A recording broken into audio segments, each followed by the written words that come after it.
Assalamualaikum warahmatullahi wabarakatuh. Ketemu lagi dengan saya Dr. Bram Irvanda dari Irvanda Capital. Kali ini kita akan bahas buku Margin of Safety karya Seth Klarman. Nah, bagi Anda yang baru di dunia investasi, maka Seth Klarman ini adalah orang yang digadang-gadang jadi pengganti atau penerusnya Warren Buffett. Jadi Seth Klarman dijuluki Oracle of Boston, kalau Warren Buffett dijuluki Oracle of Omaha. Dan Seth Klarman ini itu gaya investasinya lebih mirip seperti Benjamin Graham daripada mirip ke Warren Buffett. Jadi Seth Klarman ini lebih ke kuantitatif. Nah, sekarang kita ke bab kedua, part ketiga. Kita sampai ke subbab inovasi pasar finansial. Itu biasanya menguntungkan bagi Wall Street.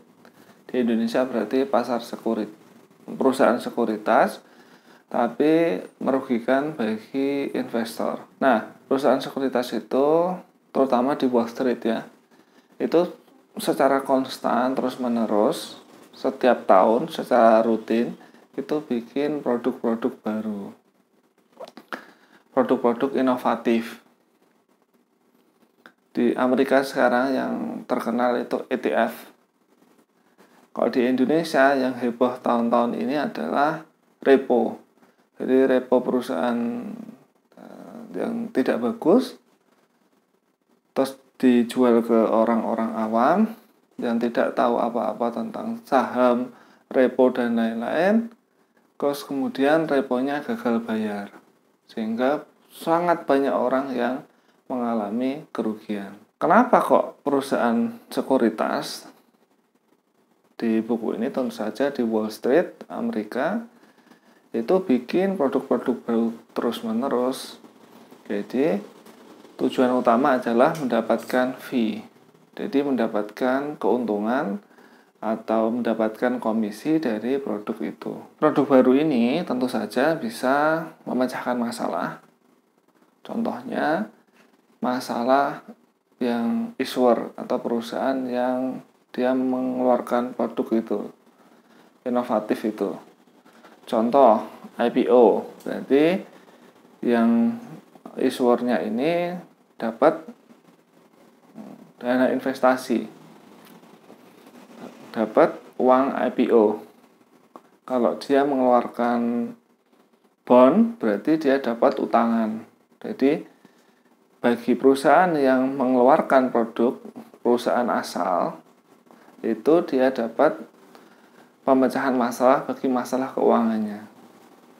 Bagi investor sendiri, produk-produk inovatif dari perusahaan sekuritas ini itu menyebabkan dia dapat peluang investasi. Tapi mayoritas penyebab kenapa kok ada produk inovatif atau produk baru yang dikeluarkan oleh perusahaan sekuritas adalah untuk mendapatkan fee dan komisi tanpa resiko. Resikonya tentu saja ketika suatu perusahaan mengeluarkan hutang, terus dibikin atau dibuat atau dikemas oleh perusahaan sekuritas jadi obligasi. Maka perusahaan sekuritas ini dapat fee, perusahaan yang mengeluarkan obligasi dapat utangan, tapi perusahaan yang mengeluarkan obligasi ini punya tanggungan hutang dan bunganya. Sedangkan perusahaan sekuritas itu aman, karena yang nanggung hutang plus bunganya toh perusahaan issuer. Jadi perusahaan yang mengeluarkan obligasi mendapat uang. Sedangkan perusahaan sekuritas dapat fee yang besar sekitar 8%, 2-8%, dan itu bebas resiko. Enak bukan? Terus produk-produk inovatif dari perusahaan sekuritas ini biasanya, terutama di Wall Street ya, di Indonesia belum terlalu berkembang. Perusahaan-perusahaan sekuritas di Wall Street itu bikin produk-produk itu membuat suka atau membuat senang investor institusional. Contoh perusahaan reksadana. Kenapa? Jadi ketika bikin produk baru, maka perusahaan-perusahaan reksadana ini tinggal bikin produk-produk baru juga sesuai dengan inovasi yang dibikin atau dibuat oleh perusahaan-perusahaan sekuritas. Masalahnya adalah ketika produk baru dibuat, itu banyak investor yang nyoba dan kemudian untung. Tentu saja perusahaan sekuritas di Wall Street maupun di Indonesia itu di awal-awal pasti akan dibuat sepertinya untung. Contoh di perusahaan di Indonesia repo saham. Itu di awal-awal pasti bunganya dibayar. Tapi nanti di akhir-akhir, di tengah sampai di akhir-akhirnya bunganya tidak dibayar, akhirnya PKPU. Jadi seperti itu terus, dan itu terus terjadi. Di Amerika juga. Jadi keuntungan awal yang dinikmati oleh investor awal atau yang membeli produk inovatif dari Wall Street atau perusahaan sekuritas ini di awal itu tidak sama sekali menjamin kalau inovasi ini akan menguntungkan bagi investor dalam jangka panjang. Seringnya bahkan itu membuat rugi. Tapi karena ada orang yang untung di awal, itu akan menarik orang baru. Orang yang sudah untung ini akan woro-woro, akan mengadakan pengumuman, saya untung loh di sini. Terus mereka akhirnya masuk. Yang terjadi apa? Ketika semua orang ini bisa untung, maka semakin banyak yang masuk. Dan saat itulah biasanya kinerjanya mulai memburuk. Tapi tidak peduli bagaimana investor untung atau rugi, fee bagi perusahaan sekuritas tetap besar. Karena perusahaan sekuritas itu bentuk fee-nya itu di depan, bukan karena hasil. Jadi bukan seperti karyawan yang kinerjanya bagus dapat gaji, bukan seperti itu. Di tahun 1980-an itu banyak produk dibuat. Jadi banyak produk inovatif di bidang keuangan, contohnya zero coupon. Zero coupon bond ini maksudnya apa? Jadi obligasi yang di harganya itu tidak 100%. Jadi dibelinya contoh 50% dari harga total. Terus ya ini nanti dibayar, obligasi ini nanti ketika jatuh tempo akan dibayar 100%. Jadi jarak antara harga beli pertama dan harga di akhir itu adalah bunganya. Nah, itu salah satu inovasi yang dikeluarkan oleh perusahaan sekuritas, dalam hal ini Wall Street. Kemudian berikutnya adalah Dutch auction. Jadi ini adalah kalau auction atau yang normal itu harganya mulai dari bawah. Jadi terus harganya naik. Tapi kalau Dutch auction ini dari harga tertinggi, terus nanti dia diturunkan.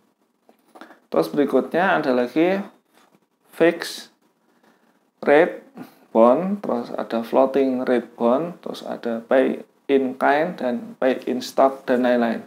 Jadi ada banyak sekali inovasi yang dikeluarkan oleh Wall Street. Nah, di tahun 1980-an tentu saja inovasi yang paling penting adalah junk bond. Jadi junk bond ini diperkenalkan biasanya perusahaan-perusahaan yang mau bangkrut atau ada masalah keuangan itu bikin junk bond, bikin obligasi yang dinilai oleh analis pemeringkat perusahaan itu sebagai obligasinya tarafnya junk. Nah, junk bond ini dikemas oleh perusahaan sekuritas jadi produk yang seolah-olah baik. Kemudian yang terjadi adalah di akhir 1980 dan awal 1990 banyak sekali junk bond ini perusahaannya, issuernya bangkrut.